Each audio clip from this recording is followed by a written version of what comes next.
In the long wake of Hurricane Katrina's fury, after the winds had torn away rooftops and the waters had swallowed entire streets in New Orleans, the city stood quiet and fractured. Months had passed since the disaster, but the silence remained. It clung to the air like humidity, heavy and reluctant to lift. Where once music danced across balconies and children played under street lamps, now there were broken windows, sagging porches, and watermarks that told a story nobody wanted to repeat.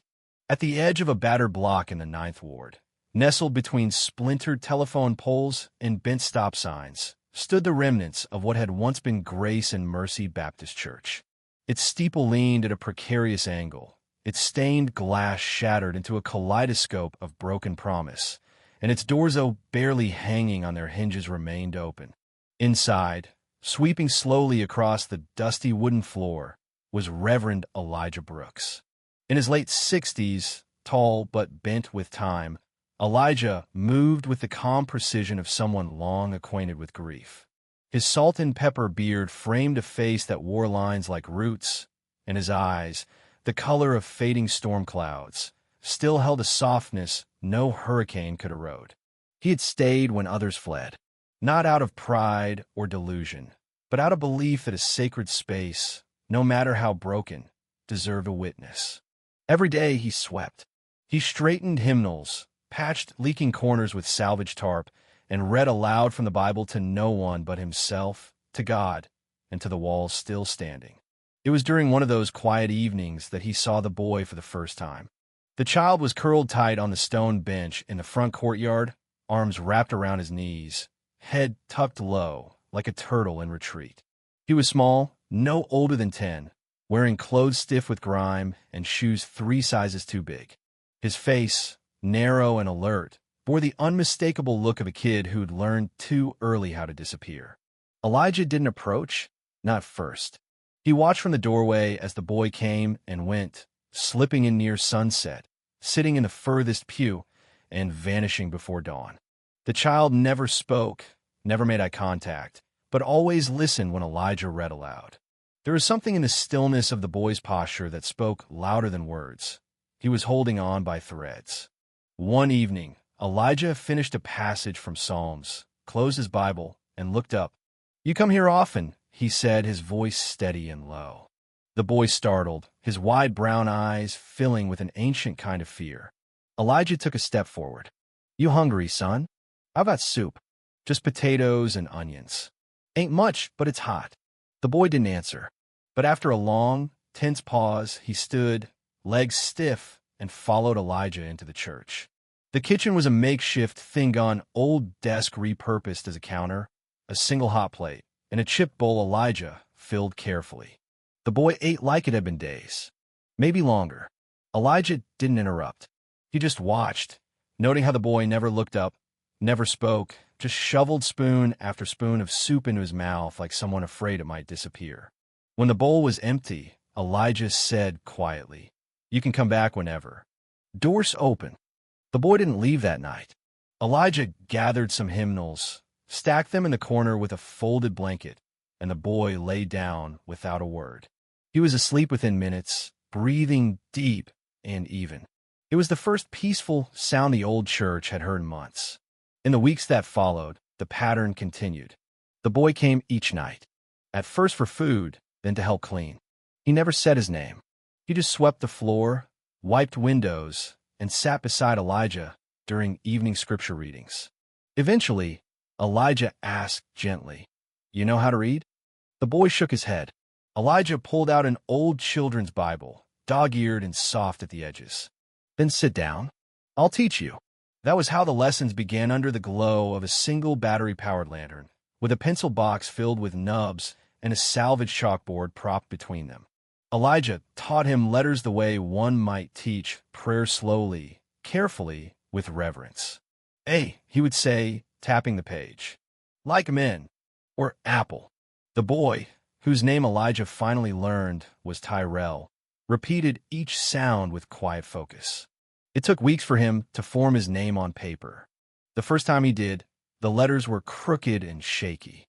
Tyrell, Elijah read aloud. "Now again, like it belongs to you." And it did. Bit by bit, letter by letter, Tyrell claimed his place in the world. Soon, the boy was asking questions. About the Bible, about the world, about the storm that had swallowed his neighborhood. He swept without being asked, cooked when Elijah's knees hurt, and fixed what little could be fixed. The church remained a skeleton of its former self, but it pulsed with life again. Elijah never treated him like a project or a charity case. He gave him dignity in every task, letting him nail boards, wash windows, and light the lantern when the sun dipped low. They worked together in rhythm, bonded not by blood, but by something stronger, care freely given. "Do you think God forgot me?" Tyrell asked one night. Elijah didn't answer right away. He looked out the broken window at the city beyond, then said softly, "If he did, you wouldn't be here, and neither would I." But the world beyond their sanctuary was shifting. As reconstruction crept forward and city inspectors made their rounds, it wasn't long before someone noticed the leaning walls and sagging beams of Grace and Mercy Baptist. One morning, two men with clipboards and forced sympathy arrived. The building had been deemed unsafe. A demolition order was issued. Elijah knew it was coming. He watched them leave with quiet resignation. That night, he told Tyrell the truth. "They're going to tear it down?" the boy asked, eyes wide. "Yes," Elijah said, gently placing a hand over the boy's clenched fist. "But what we build in here, that doesn't go anywhere." A few days later, a woman from a youth care center visited. She spoke kindly about hot meals, clean beds, and structured schooling. But Tyrell didn't hear comfort. He heard loss, another uprooting, another goodbye. Elijah packed a small satchel for him. A few shirts, a worn Bible, a peanut butter sandwich. And when the time came, he knelt beside the boy and said, "You've got more ahead of you than I can give. This place gave you roots. Now it's time to grow." "I don't want to go," Tyrell whispered. "I know," Elijah said, "but you have to, and I'll still be with you. Right here." He tapped his own chest. "You'll carry me with you, just like those words we learned." And so, on a gray morning with fog in the streets and goodbye thick in the air, Tyrell climbed into a van and left. Elijah stood on the church steps and whispered to the wind, "Take care of him. He's a good boy." Years passed. Tyrell grew. He learned. He adapted. At first, he didn't speak much at the center, but he listened, and he read everything he could find. He copied Bible passages into notebooks late at night, the same way he had learned to read. When asked where he got his start, he'd simply say, "An old man and a warm bowl of soup." He studied hard, found he had a talent for engineering and logic. He earned scholarships. Later, he founded a company that specialized in disaster recovery tech systems designed to help the next lost child find shelter. But he never forgot. Every time he signed his name, he heard Elijah's voice, "Sign it like it belongs to you."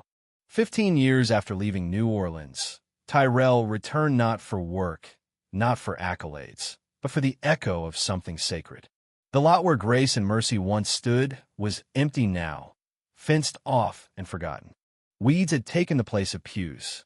The silence was louder than ever. It took weeks, but he found Elijah living in a small care facility on the outskirts of the city. Time had shrunk the man, turned his walk into a shuffle, his voice into a rasp. But when Tyrell stepped into the room, Elijah's eyes lit up. "Well now," he said, smiling through weathered lips. "Look what the Lord went and did." Tyrell knelt and took his hand. "I came back, Reverend. I need your help." They talked for hours. Tyrell described a dream, not just rebuilding the church, but creating something more. A community learning center. A place for kids like he had been. Elijah listened, tears in his tired eyes. "Then let's build it," he whispered. "One soul at a time." And so they did. It didn't begin with fanfare. Just two men, one aged by storms, the other grown through grace, reclaiming holy ground. Tyrell walked city blocks, met with officials, secured permits. He hired architects who understood what sanctuary meant. Elijah visited the site once the first beams rose. Leaning on Tyrell's arm, he looked at the frame and said, "Still holy ground." What emerged was more than a church. It was light and warmth and refuge. The Tyrell Brooks Learning Center opened its doors to children with nowhere else to go. They were fed, they were taught, and above all, they were seen. Elijah sat in the front hall most days, wrapped in a cardigan, greeting visitors with soft nods. He told stories, offered blessings, and reminded everyone who walked in, every life matters. When he passed quietly one fall evening, Tyrell held his hand. At the service, he stood before the crowd and said he didn't save the world. He just refused to walk away from it. Because of that, I never had to walk alone. Outside, the bell rang for the first time since the storm. Children gathered under the oak tree and sang. And Tyrell, sitting on the steps, looking up at the new cross carved into stone, smiled not because the work was done, but because the light still burned.